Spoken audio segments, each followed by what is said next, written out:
ètò ìjíròrò òwúrọ̀ ló tún gbòde. ètò yìí ló ń yí bá wọlé kí n káàbọ̀ kí n máa fi ìlú ẹ̀kú àwọn ojúbà. ètò tó kọ́ ni lọ́gbọ́n tó fún ni lóye ó gbà ṣàlàyé ètò ìjíròrò òwúrọ̀. ètò yìí ló ń yí ládùn iṣẹ́ ẹ̀gbọ́n.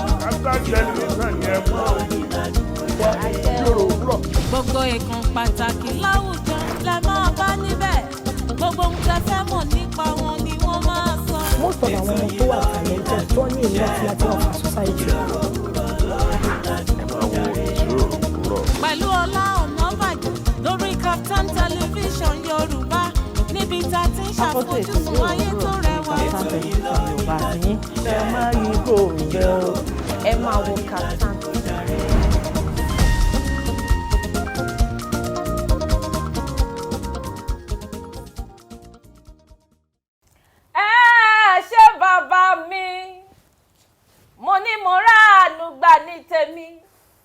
ayérayé ṣe mo mọ̀ránú gbà ní tèmi ọlọ́run mi bàbá mi ọkọ mi olúwa mi ẹ ṣé ọlọ́run yanu nítorí mo ránú gbà ní tèmi nítorí bẹ́ẹ̀ tí ń kẹ́ mi bẹ́ẹ̀ tí ń gẹ̀ mí bí ẹ̀yàn ojú mo ránú gbà ní tèmi ni.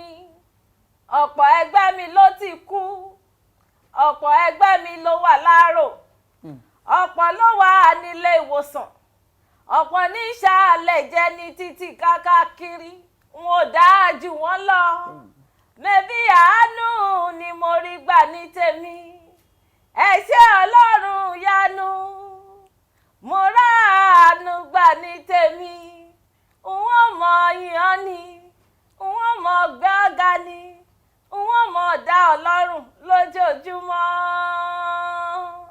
kábíyèsí olódùmarè ọlọ́run ìyanu àánú ni mo rí gbà n ò dá ẹjẹgbẹ́ mi lọ èmi ìrùpẹ̀ lásán tó dá lọ́lá èmi ìrùpẹ̀ lásán tó wọ̀lẹ́wù iyì tó wọ̀lẹ́wù ògo àánú ni mo rí gbà oore ọ̀fẹ́ rẹ ni mo rí gbà bẹ́ẹ̀ ni nítorí ẹ̀ ló jẹ́ máa pé ẹ ṣé ọlọ́run ìyanu gbogbo ojú tó ti darapọ̀ mọ́ mi tó ti darapọ̀ mọ́ wa lóòrè ní ìjẹ́jọ́ máa kí arúgbó ọjọ́ kájọ máa gbéga ká máa yìn lógo nítorí àánú la rí gbà ẹyẹ jẹ́ ayé kápá gan àdájẹgbẹ́ wa lọ ká dúpẹ́ lọ́wọ́ Elédùmarè tó ṣe é bẹ́ẹ̀ tó kọ̀ dídá sọ́dọ̀ tiwa ká máa dúpẹ́ ká máa túbá lójoojúmọ́ ẹ kí n máa fi yẹn náà kí n máa fi kí n kó àmójúbà àkọ́tún ètò ìjíròrò òwúrọ̀ lọ́jọ́ tèmi lórí Startimes television Yorùbá tiyín orúkọ tèmi Ola Onabajo ayọ̀lúwa ṣe ńlá fún mi èdè tí ìfẹ́ ti gbọ̀ngàn tí ò kọ́ mọ̀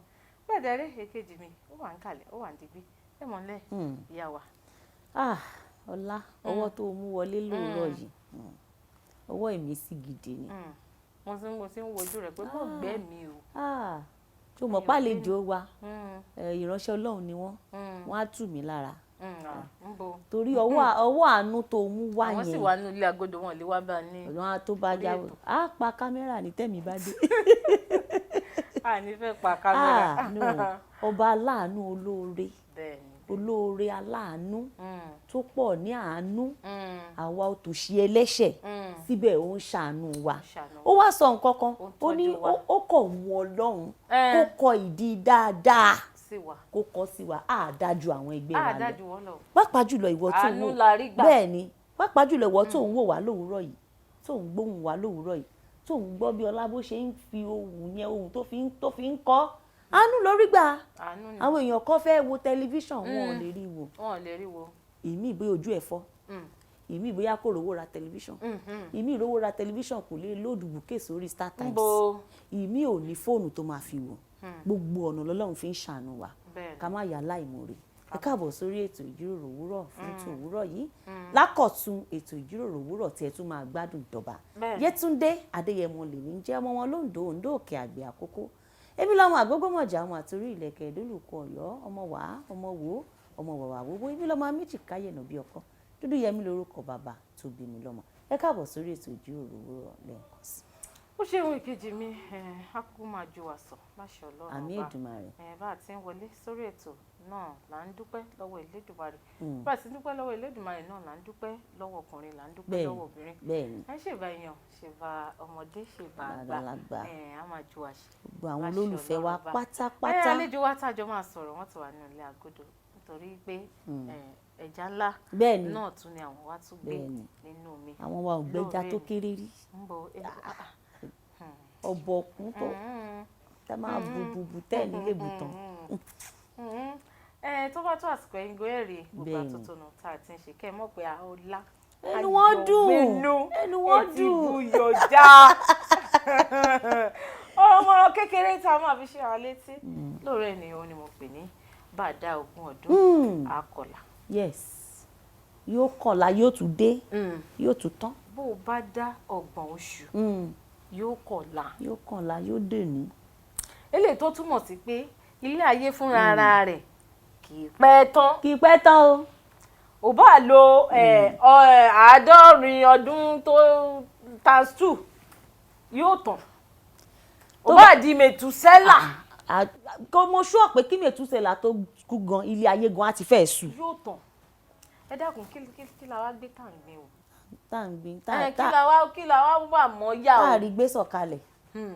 bẹ́ẹ̀ dẹ̀ rèé àdúgbò bẹ̀rẹ̀ tí ẹ̀kọ́ la fẹ́ dúró sí lẹ́nu èyí tá a fẹ́ dúró lé lórí ni pé gbogbo ìwọ tó o fẹ́ràn láti máa procrastinate gbogbo ribiribi tó yẹ kó o ṣe bó o bá dógún ọdún yóò kọ̀la. màá ṣe náà ni tó bá dọ̀sẹ̀ tó ń bọ̀. wàá tún ṣe tó bá tún ti tọ́sẹ̀ tó ń bọ̀ bá tún ti pé wàá tún ní tó bá doṣù tó ń bọ̀. máa ṣe jàre máa tẹ wọ́n wà ń bẹ̀ náà ikun olóbi kankan. àfàìmọ̀ kó mọ́wòrán níbi táwọn ẹgbẹ́ rẹ bá ti ń ṣe nǹkan tó dáa. gbogbo àtótónu tá a mú sẹ́nu lóore ni òun ni pé tá a bá dá 20 ọdún a kọ̀la kò wá dáa tá a bá ní nǹkan tó dáa èròǹgbà rere vision rere ọjà rere tó fẹ́ tà ẹ mọ̀ jẹ́ ká mọ̀ fi dá ọ̀la tó a bá ti ń tó wa lọ́wọ́ ẹ jẹ́ ká tètè máa mú ṣe kò sí ní tó dáa tó rọrùn kò sì sí ní tó dáa tó fẹ́ kéèyàn ṣeun. ṣé èèyàn fẹ́ gun àkàbà sókè kó rọrùn ni ó ti rọrùn láti jábọ́ gẹ̀rẹ̀. ẹnìkan ló ń sọ̀rọ̀ lọ́jọ́ tó ní wípé gbogbo nǹkan tó dáa kò rọrùn láti ṣe tó bá rọrùn kó ṣọ́ra. ó ní ṣùgbọ́n àwọn ìdàkejì yẹn àwọn yẹn yìí sì bàjẹ́ ṣé kò sùn ni ìyẹn ló simple jù. tó bá rọrùn láti dókè kó ṣọ́ra gidi gan. kó má bàa jábọ́ lójijì. ní kò pẹ́. ọ̀rọ̀ rẹ̀ tá a fi ń ṣera wa létí lóòrè ní afẹ́rẹ́dẹ́ òkè lọ́run kárẹ̀ fi jó gbé àlejò wa gẹ́gẹ́gẹ́ sórí ìjókòó orin olè fẹ́ ká lọ wò ìyá wa o. ọmọ ọlọ́jọ́ bí rèé orin ọlá kankan tó bá wà bẹ́ẹ̀ odidi ọ̀sẹ̀ kan la fi máa celebrate. ọ̀gá èmi láyé bó tilẹ̀ jẹ́ pé oṣù tèmi jìnnà ṣùgbọ́n eléyìí ọ̀sẹ̀ kan yìí gbáko. Ọlá Onabajo bí òun ọjọ́ orí lọ orí bá ẹ̀ sùn ló ń bá ẹ̀ jí. ọjọ́ òbí mi ló tún wọlé dé. ọmọge a máa dá gọ̀jọ̀gọ̀jọ̀. ó ga jù ó pọ̀ yẹ́yẹ́ rọra gbé bọ́dì ọlá rọra gbé bọ́dì. kò í sí kí Ọlọ́run fi ọdún kan kún ọdún èèyàn. bọ̀ bí bó ṣe wá ń gbé bọ́dì yóò ti wá ń pọ̀ jù. jẹ́ǹgbé bàbá God ni mò ń gbé. jẹ́ ká sọ gbogbo ẹ̀dọ́jọ́ yẹn. ó ti àti ṣe tó ti lọ ṣoṣoke ṣe fẹ́ ṣe pàtí fún mi. a sì máa ṣe mí màálù méjì tán promise wa yẹn. òkè o fẹ́ ṣe pàtí fún mi ó sọ pé o fẹ́ ṣe pàtí fún mi. ẹ jẹ́ jókè lọ orí wo ló ní ká lọ wò jọ́. orin yẹn náà ni orin Ọlá Onabajo. ìkan tó bá ti dà. God do my own. do my own. do my own. ó dà èkejì mi ní ká lọ wo do my own ká fi fẹsẹ̀ rajó bóyá wọ́n sọ fún ẹ pé do my own ní fídíò kan ẹ jẹ́ adéòkè lọ́wọ́ máa ń padà bọ̀.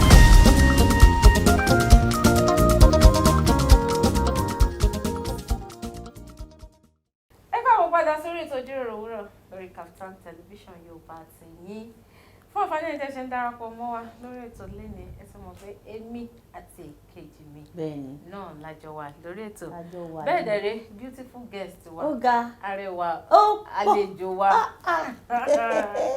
àwọn náà ti wà nínú alẹ́ àgọ́dọ̀ pẹ̀lú OPG ó pọ̀ pa ó pọ̀ kẹ̀ ó pọ̀ pa OPG ọmọ ológo ọmọ ológo 5G 7G ó ti di 7G worldwide tiẹ̀ worldwide tó bá ti ń di G tó à ń lò lọ́wọ́ ó ti worldwide nìyẹn torí yóò ti lu jára bẹ́ẹ̀ ni. ẹ káàbọ̀ sórí ètò sísítà mi. ẹ ṣe mà. ṣe dáadáa lédè. dáadáa ni. olúwa ṣe o. ojú yìí ó ń dán ó ń glitter. ọlọ́run ni olúwa ṣeun. ẹ ti rojú àlejò tèmi lórí ètò lẹ́ni má jẹ́ selfish àlejò wa. kò lè àwọn èèyàn mọ̀ pé ó ṣe mistake ni. sáà tẹ̀ ní ṣe mistake ó lè personalize nǹkan tó dáa. wọ́n mọ̀ pé kò personalize ẹ̀. tó bá dẹ̀ tí kò tiẹ̀ náà kò personalize ẹ̀ kò burú ní. ó yé àwọn àlejò wa. ẹ ti rojú àlejò wa lórí ètò lẹ́ni jẹ́ kí n ṣe báyìí ẹ bá mi dárúkọ yín fún ara mi. Okay. Mo kí everybody. Everybody gbọ́. Everybody wọ́n ní sí. Orúkọ mi ni Toyoursea Kuforiji. Tí gbogbo àgbáláyé mọ̀ sí Toyoursea. A máa gbọ́ ìtumọ̀ Toyoursea yẹn. Toyoursea ni ǹjẹ́ ṣùgbọ́n àmọ̀ yẹn sí Toyoursea. Toyoursea, yes. Ọjà. Ó ní bó ṣe jẹ́. Irú àwọn iṣẹ́ wo ni sísá mi Toyoursea máa ń ṣe? Gospel artist ni mí, gospel minister or minister of the gospel, àti I'm an educator as well. Wow. So mo máa ń kọ́ àwọn ọmọ kéékèèké. Bẹ́ẹ̀ ni. Mo máa ń kọ́ àwọn kéékèèké lẹ́yìn iṣẹ́ méjì tẹ́ dárúkọ, ṣó tún ní iṣẹ́ mi tẹ́ ti bára yín? Bóyá fashion designer níyàn, bóyá makeup artist níyàn, àbí ẹni iṣẹ́ ọwọ́ kan tẹ́ àbí caterer nìyí. Mo wà passionate about events. Okay. So mo máa ń coordinate events. Okay. Wow. Yes, be birthday parties and àti bẹ́ẹ̀ bẹ́ẹ̀ lọ. So yeah. Ẹ jẹ́ ń bẹ̀rẹ̀ láti bẹ̀rẹ̀. Okay. Àwọn events tẹ́ máa ń coordinate yẹn, ṣé ẹ ti sọ di iṣẹ́ àbí ẹ kàn máa ń ṣe for passion? Passion. Passion. Yes. A fẹ́ ṣe birthday Toyoursea wá bá wa arrange now. Or ẹ fẹ́ ṣe bridal shower. Ẹ wá wò pé ó yẹ kẹ́ wá sọ di profession because irú nǹkan bẹ́ẹ̀ nǹkan tó ń make àwọn èèyàn kankan make millions out of it because ẹlòmíì tó bá kàn ń sùn nílé ẹ̀ fi àwọn orúkọ bọ àwọn event planner kan láṣìírí wọ́n kàn máa pè é báyìí pé a máa tún ti gbé birthday party dé. Tún ti dé o. Á jẹ́ kọ́kọ́ sàn ẹ̀ wá tẹ̀sí kọ́kọ́ lórúkọ client rẹ̀ gan lásán. Àgbọ̀ one of my biggest fish. Wọ́n lè ti gbowó dé ṣá. A ní okay báwo lẹ fẹ́ kí party yẹn kí ni budget yín? A ní 10 million láti sáré forí ṣe calculation kè nínú 10 million yẹn ó yẹ kí n lè ní bí 3 million kan cover outside. Ṣé ẹ fẹ́ gbé lọ sí next level? By the grace of God. Bóyá ní year yìí. Okay. Máa ṣe. Yes, by the grace of God. Ọlọ́run á ṣe ní mímú ṣe fún yín. A mọ̀ yín sí gbajúgbajà olórin ẹ̀mí. Tẹ́tí kọrin ẹ̀mí ti tó ọdún mélòó? 8 years. That's ọdún mẹ́jọ years. Gbàkúgbàkú nídìí iṣẹ́ orin ẹ̀mí. Kí lẹ ṣe bára yín nídìí iṣẹ́ orin ẹ̀mí? Báwo lẹ ṣe bẹ̀rẹ̀? Mo bẹ̀rẹ̀ láti church, of course. I mean the choir. So mo ti wà ní choir àwọn ọmọdé. Then children choir, yes. Then mo wá move sí teenagers choir. Okay. Then mo wá move sí adult choir. But ní teenagers choir yẹn mo máa ń coordinate náà ni bí assistant music director. Bẹ́ẹ̀ni. So, you know, and then from there, mo wá rí pé the Bible says, go ye into the world, you know, so I was led to go out there, láti win àwọn souls, yes, through music, you know, so through music, yes. Ṣé mo pé ó easy àkíyàn gbọ́ orin, you know, tí on bá kọrin fún yàn, it's easier for you to catch that person's attention. Farabalẹ̀ Oh, dáadáa. yes, you know, And so digest. that was how we started. So tẹ máa ń rí pé tẹ bá kàn ṣàdé gbórin kan bóyá orin tuntun before you know it you started on artistic, yes. Ẹ̀ẹ́dẹ̀ bẹ̀rẹ̀ sí máa kọ́, yes. Kọ́ tiẹ̀ máa ń mọ gbogbo lyrics orin yẹn gan tán tó bá ti bẹ̀rẹ̀ sí ní ẹ máa find out pé even fún àwọn ọmọ kéékèèké tẹ bá ń kọ́ wọn tẹ bá ti ń kọ́ àwọn orin yẹn ṣe mọ̀ àwọn orin ABCD for example wọ́n máa grab it quickly, yes. So la ṣe máa sọ pé music is the food of the soul, to the soul, yes. So láti teenage choir ni mo bẹ̀rẹ̀, and then I moved into the gospel scene. Ìgbà wo lẹ wá lè wò pé ẹ bẹ̀rẹ̀ gangan bóyá àwọn kan tó ṣẹlẹ̀ àbáwọn kọ̀ọ̀kan tẹ ṣe tẹ fọwọ́ pé Toyoursea ó ti professional ní ẹ lásìkò yìí o.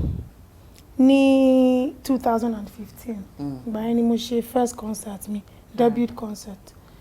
Mo pe àwọn other ministers tó ti wà kémi tó bẹ̀rẹ̀ bẹ́ẹ̀ ni.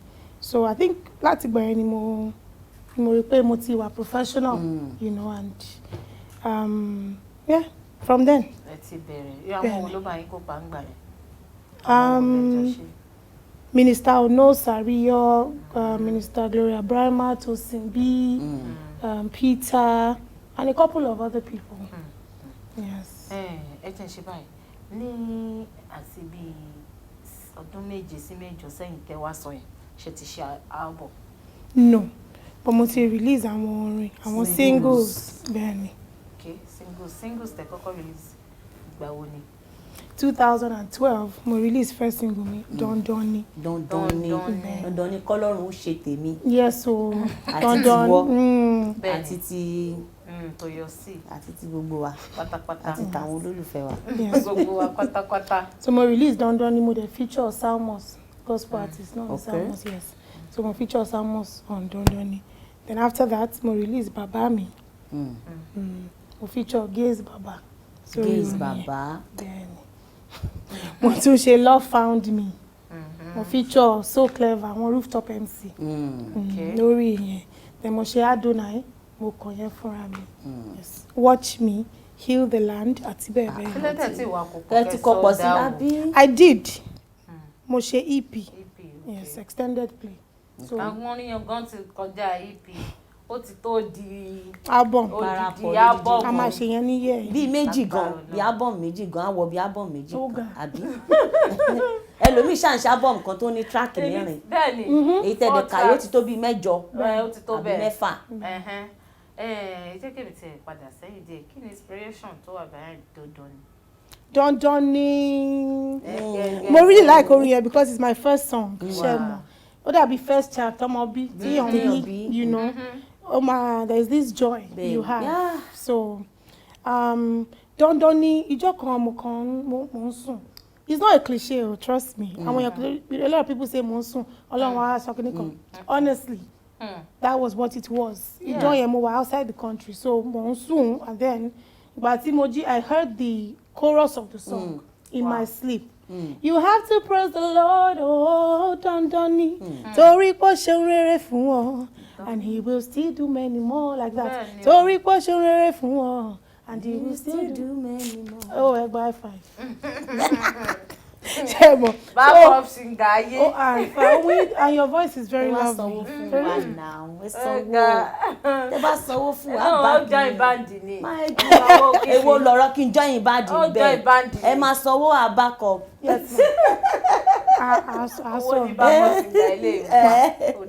So bí inspiration yẹn ṣe wá nìyẹn, you know. So mo dẹ̀ wá wò pé orin yìí, it's a very, very beautiful chorus. Yes. I was on Facebook, mo wà lórí social media. Mo dẹ̀ ti ń rí woman of God yìí, Salmos, she's a music minister. Okay. So I felt led to feature her on that song, you know. Mo dẹ̀ reach out sí wọn pé hello ma, mo fẹ́ ṣe orin yìí because me really mo bá ṣe ń ṣe ní gospel ngbà yẹn, you know. And immediately wọ́n let down, wọ́n ní no problem, you know, you can have me on the song, you know. So mo ti ṣe holiday mi tán, mo ti padà sí Nigeria. Mo dẹ̀ pàdé, ṣe orin yẹn, and ṣe video fún orin yẹn. Ó dà bẹ́ẹ̀ sọ pé ṣe video yẹn. Video yẹn gan la gan wá fẹ́ fi lọ jẹ gbádùn ní báyìí.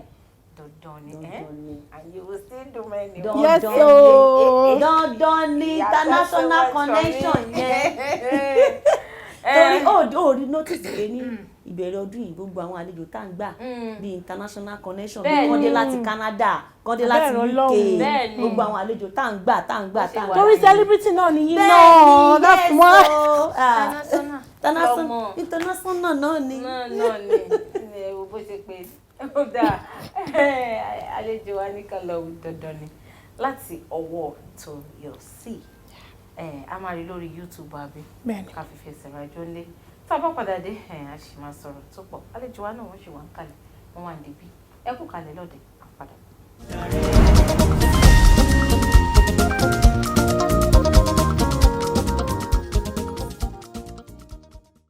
Ẹ káàbọ̀ padà sórí ètò Ijiroro Owuro lórí Kaftan Television Yorùbá tiyín. Àwọn tí àlejò wa náà lájọ wà lórí ètò ọkọ̀ gbòógì lára wọn. Gbajúgbajà olórin ilẹ̀ tàwáyé olórin ẹ̀mí Toyoursea. Ẹ tẹ̀ jẹ́ kí n ṣe báyìí, ẹ kú kalẹ̀ lórí ètò Toyoursea. Ṣùgbọ́n orúkọ Toyoursea yìí tẹ̀ ṣe máa ń kọ́ àgbà Toyoursea jẹ́ ṣé torí ó jẹ́ Toyoursea lẹ̀ ń jẹ́ lẹ́yìn kan ṣe wò pé kẹ́ ẹ yọ Toyoursea àbí báwo ni Toyoursea ṣe jẹ́? Ẹ jẹ́ àgbọ́ ká bẹ̀rẹ̀ láti. Ẹ ṣe inspiration orúkọ yẹn deep gan. Ìjọ́ kan mo ń ka the book of Matthew chapter 14. Ṣé mo pé Jesus walked on water. And gbogbo wa a máa ń sọ pé we are Christ-like. So this is me, Toyoursea, walking on water, just like my father Jesus did. So Toyoursea, walking on water. Yes, just like Jesus did. Your own sea. Exactly. So that is it. Toyoursea. Ẹ̀kọ́ wa wò pé kẹ́ ẹ kúkú sọ orúkọ yẹn di stage name. Yes.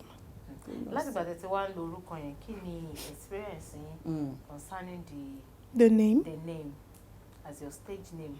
Kí ni encounter yín pẹ̀lú ẹ̀? Well, it's been beautiful. Àwọn kan máa sọ pé àhírò orúkọ olélè ẹ ṣe máa spell orúkọ ẹ̀ báyìí àfi bí ọmọdé ṣe mọ̀ pé ńgbà míì ìgbà tá a kéré sí àwọn èèyàn máa ń spell orúkọ wọn tó bá fẹ́ sọ pé ayọ̀ a ní HA so àwọn èèyàn yes ma so àwọn èèyàn rò pé mo kàn fi until ìgbà tí mo wá bẹ̀rẹ̀ sí máa explain mo rí pé a lot of people did not understand the inspiration behind it so mo wá bẹ̀rẹ̀ sí máa explain and once bá ti explain about they're very deep so it's been beautiful it's been a beautiful encounter. And everybody is to their own either you like it or no. And orúkọ tó jẹ́ pé you would not just find. It's not common. Yes ma, go common. So God is opening doors with it. By God's grace. Ẹ jẹ́ ṣe báyìí, ìbéèrè kan gbé mi nú. Kí ni ẹ̀yin rò, your own view, perspective concerning kí a gospel artist decide pé okay, I want to have somebody as my mentor or taking a mentor ní maybe ó lè jẹ́ ní industry, it might be inside, around, it might be outside. But taking a mentor and showing it, let everybody see, okay, this is my mentor. Okay, what's your point of view to it? Well, kò bad kíyàn ní mentor. Torí tíyàn bá fẹ́ lọ far in life, ẹ gbọ́dọ̀ ní èèyàn tẹ́ ń wò. Yes, ma. Somebody that you can look at and the person's life is of course good, So, kì í ṣe kan tó bad. But at the same time, it must often when you know God for yourself. Yes, sir. So once you know God for yourself, then ka Bible, tell mo Bíbélì, tell mo gbogbo by yourself, you will not be misled. So once you have a mentor, be careful. Don't be too close and don't be too far. And that's wisdom. Our English people say wisdom is profitable to direct. So kíyàn kàn wá careful. So have a mentor.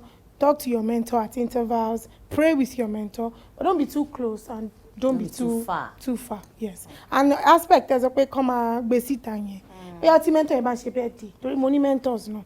Tó bá ṣe birthday, tó bá ṣe celebration, tó bá release orin tuntun or video kì í ṣe pé mama post pé mentor, yes, so it's ìwọ ló mọ̀ fúnra rẹ̀. Because the reason tí mo ṣe béèrè question ni pé there is a critics tó ṣẹlẹ̀ ní kòpẹ́kòpẹ́ yìí. I saw a gospel artist, full grown gospel artist, carrying bag for another gospel artist, full grown. Like people are like, you're a gospel artist, you have your own brand. You have your own brand. You shouldn't do this good. That person tó ń gbé bag fún yẹn, ó ní ọmọṣẹ́ that can carry bag for her.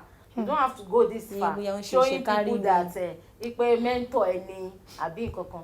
One of the reasons tí mo ṣe bẹ̀rẹ̀ pé okay, taking mentor, being mentored and stuff like that, your own view nípa ẹ̀, and at least you are able to. Bẹ́ẹ̀ni pé kò dìgbà tá a bá pariwo wọ́n tẹ̀ sọ bó ṣe sọ wọ́n ní máa súnmọ́ jù máa jìnnà jù torí àyà máa sọ pé èèyàn tó bá súnmọ́ pẹpẹ ló máa ń rí àṣírí pẹpẹ ó dẹ̀ tún lè fa àwọn wàhálà kankan pé kò dẹ̀ ń ṣe ń pé wọ́n ní bí mẹ́ńtọ̀ àwọn èèyàn ẹni táwọn ní àfojúsùn fún yẹn tó bá ṣe orin àbó ṣe nǹkan àbí kò ṣe pé àwọn máa ní àwọn mọ̀ nínú àwọn pé gbogbo ẹ̀tọ́ bóyá ká bá yín post ẹ̀ bá wọn post ẹ̀ mẹ́ńtọ̀ náà dẹ̀ mọ̀ pé ẹ máa hype ẹ̀ ẹni tán dẹ̀ ń tẹ̀lé náà dẹ̀ mọ̀ pé ẹni yìí ó ń tẹ̀lé mi kò ń ṣe ká wá ṣe kárí mi ká ètì lè wà kan tó sọ.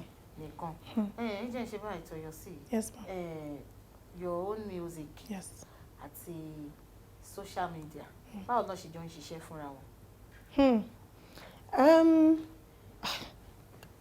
If you tí wọ́n bá release orin tí wọ́n bá gbé sí iṣẹ́ afẹ́fẹ́ ni báwo ni music yẹn ṣe fẹ́ débi tó yẹ kó dé ṣe mọ̀ ẹ máa rí pé in fact orin tá a ti kọ there are some places tá a ti dé tó yẹ pé orin yẹn ó ti jù bẹ́ẹ̀ lọ you know it's been yes tẹ́ ti dé ẹ wò kọ́ lọ́wọ́ ṣá ẹ jana so I mean mo ti lọ sí àwọn ibì kan tó yẹ pé àwọn èèyàn máa ní mo ti gbọ́ orin yẹn yín lẹ́kọ̀ọ́ bàbá mi mo mọ orin yẹn you know and I'm like olúwa ṣeun ṣe so it is only wise kí on gbé orin sí ibi like now àti ní too many social media platforms too many share more there is Apple Music so as the world keeps evolving èèyàn náà gbọ́dọ̀ máa evolve pẹ̀lú ẹ̀ yes ṣe pé máa ní mo ti fi sórí YouTube mo ti fi sórí Google you know or Facebook ó ti tán mẹ́yìn no you put it yes kò ní di Twitter mọ́ náà kò ní di Telegram mọ́ náà gbogbo ẹ̀ la need gbogbo ẹ̀ ní so as the world keeps evolving èèyàn náà gbọ́dọ̀ máa evolve pẹ̀lú ẹ̀ so Instagram Facebook Twitter everything put it TikTok. ohun ló wá jẹ́ kí n fẹ́ béèrè yìí kí lẹ́yìn wá wò bàbá sọ pé social media crumble lẹ́nu kí ló ṣẹlẹ̀ sí ìgbésí ayé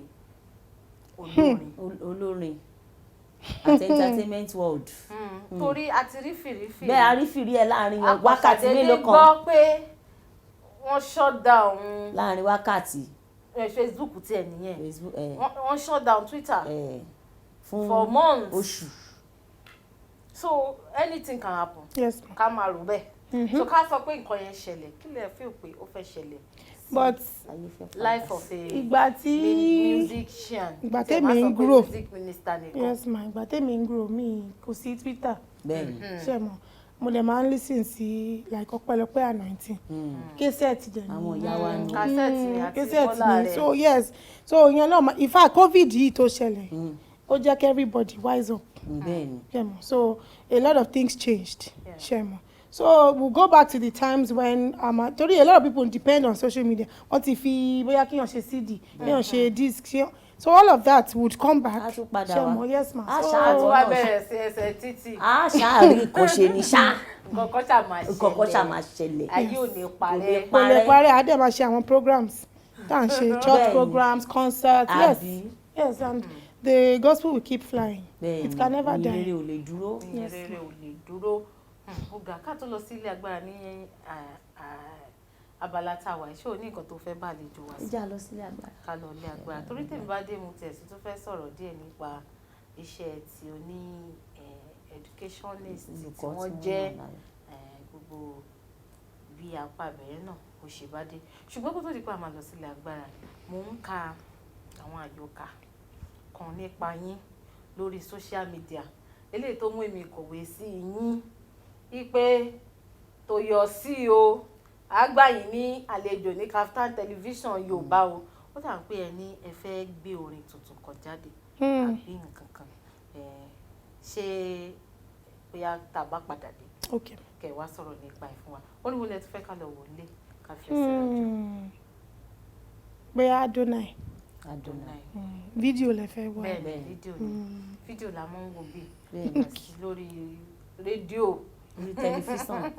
orí tẹlifíṣàn Adonai láti ọwọ́ Toyoursea wọ́n ní ká tún lọ wò yẹn ká fi ẹsẹ̀ rájò tá a bá padà dé àlejò wa ṣì wà ń kalẹ̀ wọ́n ṣì wà ń dìbò ẹkú kalẹ̀ à ń padà.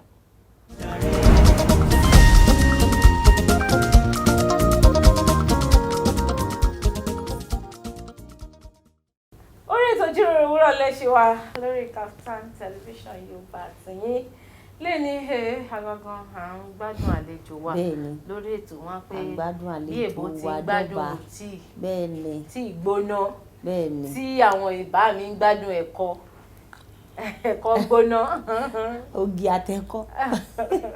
ẹ kú kalẹ̀ lórí ètò ṣẹ́yìn gbádùn ara yín lórí ètò lẹ́nu. Gidi gan. Mo ń learn. Also, I learn so much. Àwa náà dẹ̀ learn. Àwa náà kẹ́kọ̀ọ́ gidi gan lọ́dọ̀ yín. Tó pọ̀. À ń sọ̀rọ̀ lọ́kọ́ tó di pé a lọ sí ilé agbára nípa iṣẹ́ orin gbèdéke tí iṣẹ́ orin dé dúró iṣẹ́ orin àti ẹ̀rọ ayélujára gbogbo ẹ̀ la mú ẹnu bà ní ẹyọ kọ̀ọ̀kan inú mi dẹ̀ dùn àlejò àwọn bá fọ wọ́n yàn nàná ẹ̀. ó hàn pé wọ́n mọ nǹkan tó ń ṣe gidi gan ni. bẹ́ẹ̀ni ọkọ̀ yàbá. ṣùgbọ́n kó tẹ̀ tó wá di pé máa lọ sí ìbéèrè tí mo fẹ́ béèrè ẹ jẹ́ àgbóhùn Toyoursea. bẹ́ẹ̀ni látàárọ̀ àgbóhùn. àkànjẹ́ kẹ́ máa rojọ́. ẹ dẹ̀ ti gbọ́ o. kò tí ì dúnra. kò ì dúnra díẹ̀ àti ìgbọ́ dáadáa. ṣe fẹ́ pick orin tí mo kọ ẹ fún wa ní orin tó bá ti wù yín. Anyone, ṣe personal song mi o. Bẹ́ẹ̀ni personal song àbí bá dẹ̀ pẹ́ fẹ́ compose orin fún wa náà ìdí ara wa náà. Ó lórin kan tí mo máa ń like láti kọ. It's not my song. Okay. Ọlọ́run tó tóbi ni kábíyèsí bàbá gbà. Ọlọ́run tó sì ni Ọlọ́run bàbá gbà. Ayé ò dẹ̀ gbà ọ́ rárá o ẹ fọ̀run ṣe ibùgbé. Ọ̀run ò gbà mọ́ o ẹ wá fàyè ṣàbò títí sẹ́ Ọlọ́run tó tóbi Ọlọ́run bàbá gbà.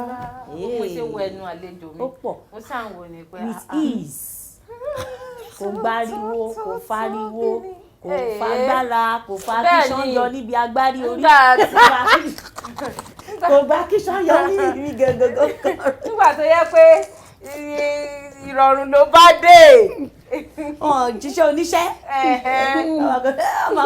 máa pariwo mọ́lùwà olúwa o. mo tiẹ̀ ti rẹ́nì kan rí lọ́jọ́ kan tá à ń kọrin jẹ́jẹ́jẹ́jẹ́ ló bá ní ọ̀rẹ́ tí ń kọrin báyìí ẹ fi karamọ̀ sí i. ẹ lè ṣọmọ kẹ gbé microphone yẹn mú.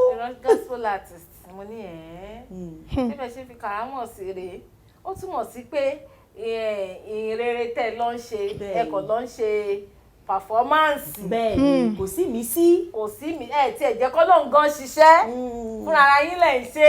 àfagbára ṣe. ó dáa ẹ mọ̀ fàgbára ṣe nígbà bá Adébóyè bá wa sọ pé God bless you wọn fi kàrámọ̀ sí. somebody shout ẹ̀mí mọ́ ló sì ń ṣe bí dánmú ẹ̀ bá máa sọ pé àwọn onígbà God is good. gẹ́gẹ́ ni ó kọ very easy. ló bá tán. ó dà àlejò mi Ọlọ́run àtúbọ̀ máa ràn yín lọ́wọ́ a máa gbé yín ní orí sókè a sì máa gbọ́ orin tí yín gangan tẹ́ ẹ fi ẹnu ara yín kọ tẹ́ ẹ fi ọwọ́ irú dandan nìyẹn. bẹ́ẹ̀ni. tí Elédùmarè jí yín lójú àlá tí wọ́n sì bù yín ní orin irú ẹ̀yìn. tẹ́ ẹ sanwó. a sì máa gbọ́ kẹ́ ẹ tó kúrò lórí ètò lẹ́nu ẹ jẹ́ ìyàbàrádé ẹ ní ẹ̀tú mọ̀ nípa ètò ẹ̀kọ́ ṣé ẹ lọ iléèwé gíga láti máa kọ́ àwọn ọmọ níléèwé? Well, yes, iléèwé gíga bí university. Yes, but I did not read education in university. Okay. You know, but mo ṣe àwọn professional courses in education. Mo tún ṣe kan báyìí bí masters course ni. Yes. yẹn dá lé kì í lórí. ṣe masters tẹ́yìn mọ̀ as masters in education. It's a course. Wọ́n ń bèrè course tẹ̀ ń ṣe gangan. It's on education on children. Fáwọn ọmọ. Fáwọn ọmọdé. Ní ètò ẹ̀kọ́. Wọ́n pè ní masters class for children. Mo fẹ́ béèrè lọ́wọ́ yín pé kí ni because nígbà tẹ́ máa sọ̀rọ̀ mo rí pé láti bẹ̀rẹ̀ pẹ̀pẹ̀ ni ọ̀rọ̀ yín ti ń pẹ́ mọ́ ọmọ kí ni ṣé passion náà nìyẹn? Yes, passion. Kẹ́ṣà máa. I really like àwọn ọmọdé gan. I love to see them become all they want to become. I love to see them blossom. So yes, it's a passion. Ìyẹn wá ní pé ẹ ti ṣiṣẹ́ olùkọ́ rí? Nǹkan tí mo ṣe ni. Lọ́wọ́lọ́wọ́ báyìí. Báwo lẹ wá ní ẹ̀mọ̀ educator ó lè jẹ́ administration part of it ni wọ́n wà but ní pé kéèyàn wà ní kíláàsì kó máa kọ́ ọmọ gangan. The administrative part of it náà. So bọ̀ nǹkan tí mo wá fẹ́ béèrè ni pé báwo ni ẹ ṣe ń dà á pọ̀ bẹ́ ṣe ń kò pẹ̀ pẹ̀lú iṣẹ́ orin? Well, Ọlọ́run máa ń fún wa grace náà ni. Yes, God gives us the grace, so ó wà easy. Èmi gan ò lè explain it, but ó wà very easy. It can be tasking. Ṣé mo? Nígbà míì a gbọ́dọ̀ bí a fẹ́ lọ ṣe recording àbí rehearsal after work ó lè wà very tasking. But God gives the grace and the strength. Ó dẹ̀ rọrùn. Yes, ó dẹ̀ rọrùn. Yes. Ó dà kéèyàn máa ṣiṣẹ́ oníṣẹ́ nìyẹn. Bẹ́ẹ̀ni iṣẹ́ tó bá ti jẹ́ pé ó ní passion nínú. Bẹ́ẹ̀ni. Téèyàn ò bá máa lo overtime. Bẹ́ẹ̀ni. Wàá ṣàmà ṣe náà kò dẹ̀ ní dàbí pé èèyàn ń ṣe. Wọ́n ló tó gan-an. Agbára ṣì wà. Ìgbà wo náà la ṣì bẹ̀rẹ̀. Ìgbà tó bá ti jẹ́ iṣẹ́ tí ò ní passion nínú kò ní pẹ́ súnyàn. Irú àwọn iṣẹ́ yẹn ló máa ń wà tiring dáadáa. Ọlá tó bá jẹ́ bẹ́ẹ̀ ni ó yẹ kí ìjíròrò òwúrọ̀ gan-an kó gbá wọlé. Ṣùgbọ́n Ọlọ́run tó jẹ́ àyà sídìí iṣẹ́ oníṣẹ́ tí ò jẹ́ kálejò wa náà yà sídìí iṣẹ́ oníṣẹ́ oúnjẹ kò rọrùn. Olúwa ṣeun. Ní ìdí ètò ẹ̀kọ́ yìí ẹ sọ pé àwọn ọmọ kéékèèké lẹ́yìn láàyò láti máa kọ́ oríṣiríṣi help them become nǹkan tí wọ́n fẹ́ dà nínú bóyá ètò ẹ̀kọ́ wọn ni o àbí nǹkan kan nídìí iṣẹ́ ìṣó ní àwọn àdójúkọ tẹ̀ tí bá padà. That's challenges. Of course, ṣé mo. It takes a lot kí on gain trust láti ọ̀dọ̀ òbí pé mo lè take care of your child. Ṣé dẹ̀ mọ̀ pé yes ma, ṣé dẹ̀ mọ̀ pé they are with us for most of the day. So over it's just the grace of God. So tí àwọn òbí bá ti mọ̀ wọ́n bá pé this and some of them 3, some of them 4, some 2 children. Wọ́n á dẹ̀ fi ọmọ yẹn lẹ̀ láti àárọ̀. Ṣé mo? So it's a lot of work, for them to entrust their children in your care. So by me, of course, parents lè pé ọmọ yìí kò tí ì mọ nọ́mbà ilé yìí kò tí ì mọ alphabet yìí ṣe mọ bẹ́yẹn. Àbí pé máa ṣí ọpọlọ ọmọ yẹn. Kò tó expect nìyẹn àbí but with the grace of God and tí wọ́n bá dẹ̀ ní qualified teachers of which we do ṣe mọ tàbí ń ṣe trainings lójoojúmọ́ gbogbo ẹ̀ ó máa rọrùn. Easy. So yes, and it's normal for key mothers complain. Mothers.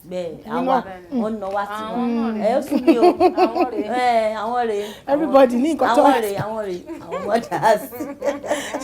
So, but with the help of God. Yes. Kí n tó gbàgbé kó tó di pa lọ sílẹ̀ àgbà lẹ́ẹ̀kan. Ẹni ẹ fẹ́ sọ nípa àwọn iṣẹ́ tẹ́ ń ṣe lọ́wọ́. Ẹni ká máa retí orin kan. Ó ń gbóná. Bóyá ká gbọ́ nípa iṣẹ́ náà. Well, Kinti and Shorikon, we have like 3 or 4 that fẹ́ gbé jáde. We have our worship songs, and then we have the praise medley that fẹ́ ṣe. Ìyẹn is a program tí mo fẹ́ ṣe, online program. Joyful praise. Ìyẹn bẹ̀rẹ̀ ní pandemic ìgbà tí COVID. Yes.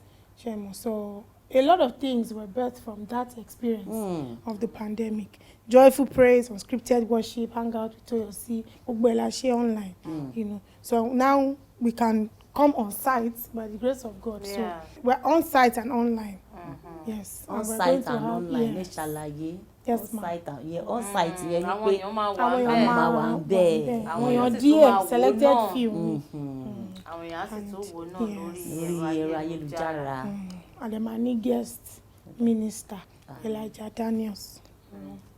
ẹyọkan ṣoṣo. ẹyọkan. Guest Mr. ẹyọkan náà ti tó. Ó ti tó. Wọ́n ti ní selected few ló máa wà bẹ́ẹ̀. Dà tí bá. Àti ẹ̀ náwó báyìí. Orí tó náwó náà ni. Okay. Kí lẹ fẹ́ sọ? Ṣé pé kí àǹtí mi náà. Ṣé ẹ ní pé àwa ni? Tẹ́ ẹ bá wà ń bẹ̀, ta ló fẹ́ wà ń bẹ̀? Ó sú mi. Àwa kọ́ la máa jẹ ring leader. Ẹ̀yin ni. Ó sú mi. Àwa gangan ni selected few yẹn. Àwa ni. Celebrity of the day. Ẹ̀gbọ́n fẹ́ kẹ́ ẹ sọ kí gbogbo ayé rí i. Wọ́n máa àwọn àǹtí mi náà máa wà ń bẹ̀. Ìgbàyé ti gbọ́. Ẹ ṣé gan, ẹ ṣé. Àwọn orin tó ẹ̀ wá ló ń bọ̀ yẹn, àwọn ìgbà wo ni káwọn ẹ̀ máa retí àwọn. Before May this year. Àjàdé. Yes. Ọlọ́run àṣẹ Well, à ń work, à ń tẹpámọ́ṣẹ́. Àṣeṣe lágbára Ọlọ́run. Àṣeṣe. Ẹ tẹpámọ́ṣẹ́ kówó lè yọ àbí. Bẹ́ ṣe wà yí gan owó ti wà ńlẹ̀, ta ló máa rí yín tó máa ní nǹkan ṣe òun. Mo receive ẹ̀, mo receive ẹ̀. A rí wọn gan lé ní ayọ̀ àwa Ayọ̀ òkú. ni o. Amen. Toyoursea. Rìn lórí omi tiẹ̀. Agbára dé nìyẹn, ìṣẹ́gun dé. Ọlọ́run àwọn aṣọ ẹ̀yà Àmín, àmín, Ọlọ́run aṣọ ẹ̀kúṣẹ́ gbogbo wa. takuntakun bí mo ṣe ń sọ ìpè Ọlọ́run á máa fi agbára kún agbára fún yín kó tó di pé máa dágbére tán pátápátá torí àsìkò àti sáré ẹ máa ń gba àwọn ọ̀dọ́ nímọ̀ràn kékeré tó bá wà lẹ́nu tí yín fún wọn. Well, mo fẹ́ sọ pé kí àwọn èèyàn máa wà prayerful, kẹ́ máa gbàdúrà. Prayer can never be too much. Kò lè pọ̀ jù. Kéèyàn máa gbàdúrà. Then you know God for yourself. Kẹ́ mọ Ọlọ́run fún ara yín. Kẹ́ dẹ̀ wà consistent at what you do. Kéèyàn wà very consistent. Kó wá Ọlọ́run fúnra rẹ̀. Ẹ má fi àgọ́ alágò ṣiṣẹ́. God knows, he makes everything beautiful in its time. So be patient. It's a fruit of the spirit. Tí o bá wà patient, really and truly, Ọlọ́run máa bless everybody. Tá bá tiẹ̀ wò gan, Ọlọ́run bless wa lójoojúmọ́. But because a máa ń wo àgọ́ alágò ṣe mọ́. Mo ṣáà fẹ́ dàbí lágbájá, mo fẹ́ dàbí làkàṣègbè. Ọlọ́run á dẹ̀ máa wò wá báyìí. Ìwọ tó jẹ́ pé times 10 ni glory ti tó wà lẹ̀ fún ẹ ju ti lágbájá lọ. Just wait for your time. Ọba sáré jù bẹ́ẹ̀ lọ gbà tọ́lọ́mbà nǹkan tọ́lọ́mbà máa ṣe. Ó kúkú wà ní Bible, the book of Ecclesiastes talks about it. You know, to everything there is a time and season. So I don't know iṣẹ́ tẹ̀ ń ṣe, ó lè jẹ́ iṣẹ́ orin, aláṣẹ, lawyer, doctor, banker. Sọ̀rọ̀ má bínú. There is time for everything. Yes, ma'am. So just be consistent. Kẹ́ máa push, Ọlọ́run máa bless you. Oyin so ń gbọ́, there is time for everybody. Iṣẹ́ makeup artist mu ó ṣe ó là ó lù. Lágbára Ọlọ́run. Tí ó pẹ́ rárá. Ẹ ṣe oúnjẹ àlejò wa àdúpẹ́ gan ni. Ṣé tá a bá tún pè yín lọ́jọ́ mi? Ṣé máa jẹ́ Màá sáré wà ní. Gègé. Gbàgbà. Ẹ wo ẹ bá wa ṣe. Ọlá. Kí ni èyí?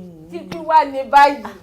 Ẹ dákun, mo rí ẹ̀bùn gbà láti iléeṣẹ́ Avila Natural tí wọ́n ń ṣe wọ́n ní home of natural skin care, food supplements and teas.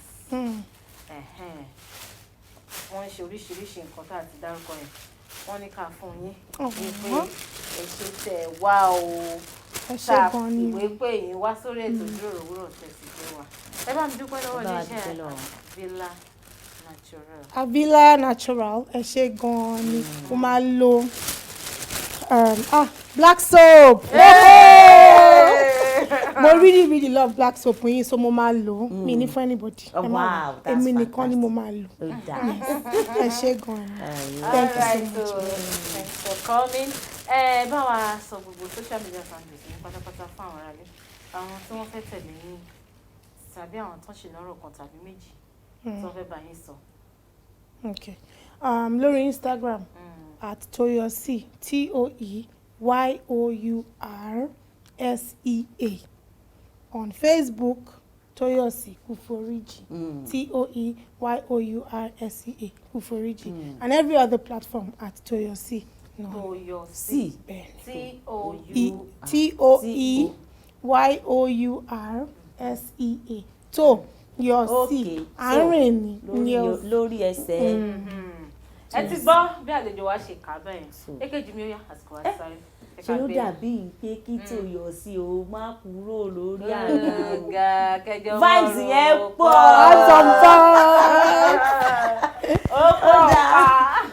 ó dá èmi ti dùn ó lárinrin gan fún wa nílé agodo adẹ̀lé gbàgbọ́ pé ẹ̀yin olólùfẹ́ wa náà ẹ gbádùn wa dọ́ba ẹ dẹ̀ rí ọgbọ́n kọ́ nínú gbogbo ọ̀rọ̀ tí Toyoursea tí wọ́n ti sọ fún wa lọ́jọ́ tó ní ẹ̀yin náà ní ẹ̀bùn kan tàbí méjì bẹ́ẹ̀ bẹ́ẹ̀ lọ product services àti bẹ́ẹ̀ bẹ́ẹ̀ tẹ̀fẹ́ yẹ ká bá yín jásí gbangba limelight ẹ kàn sí wa lọ́gán a ó kàn sí yín padà ẹ ó sì wà lórí àga pẹ̀lú wa náà ṣùgbọ́n ẹ̀yin náà fẹ́ bá Ayọ̀ngbénú sọ̀rọ̀ lórí ẹ̀rọ alátagbà ẹ lọ sí @ayongbenu_alaga lórí Instagram @ayongbenu_alaga ètò white ìtàn lẹ́nu fẹ́ darí ètò padà sí ọ̀dọ̀ olólùfẹ́ mi sísítà mi kọ́líìgì mi my partner in success o sì kí mi happy birthday lọ́sẹ̀ yìí o lẹ́ni ó tó ní mọ̀ pé ọ̀sẹ̀ kan la fẹ́ fi ṣe birthday o màálù méjìdè la máa pa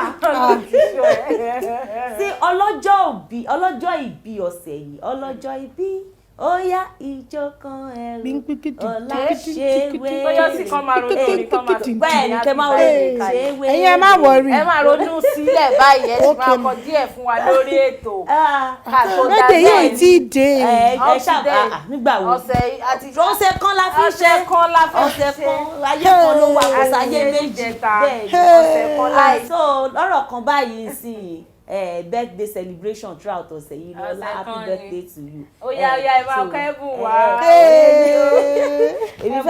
èmi fẹ́ ṣẹnu tèmi ní dédé síbí ní abala yìí for now kí n gbé síbí yẹn kí n gbé fún ọlá gbà. ó yá ẹ̀bùn ló ṣe pàtàkì. má wọrí àgbẹ̀ bù.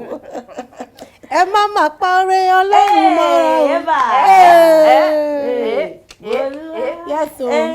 má ṣe ẹ́ lóore kọrin kọrin kọrin o kọrin hallelujah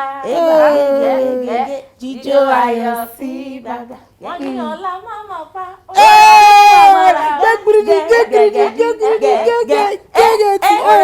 ọ̀bí tó wọlé dé sí ẹ lọ́kàn. ọlá ti ṣọdún òní wá tún ṣẹ̀mí dandan ní. Jésù ọba olúwa láti fọ̀rẹ́ pẹ̀tẹ́ Toyoursea máma pa ọ̀rẹ́ olúwa mọ́ra. owó yìí dá ọba mi wé tiẹ̀ mú mi. ó dá wa lójú pé ẹ̀yin má wọrí.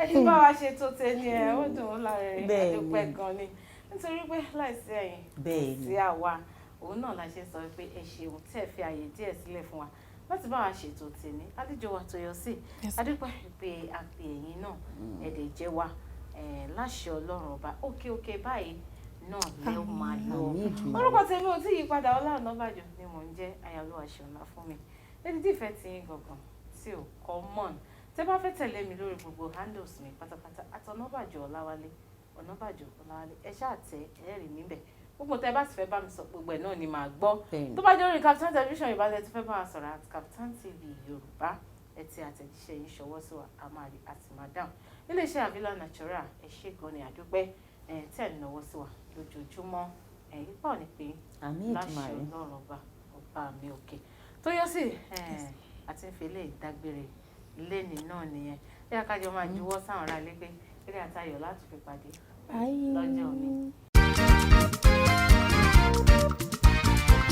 ètò ìjíròrò òwúrọ̀ ló tún gbòde. ètò yìí lọ ní ìlànà ilé ìkíni káàbọ̀ kí fún máa fi ìlú ẹ̀ kú àwọn ojúbà. ètò tó kọ́ ni lọ́gbọ́n tó fún ni lóye ó gbà ṣàlàyé ètò ìjíròrò òwúrọ̀. ètò yìí lọ ìlànà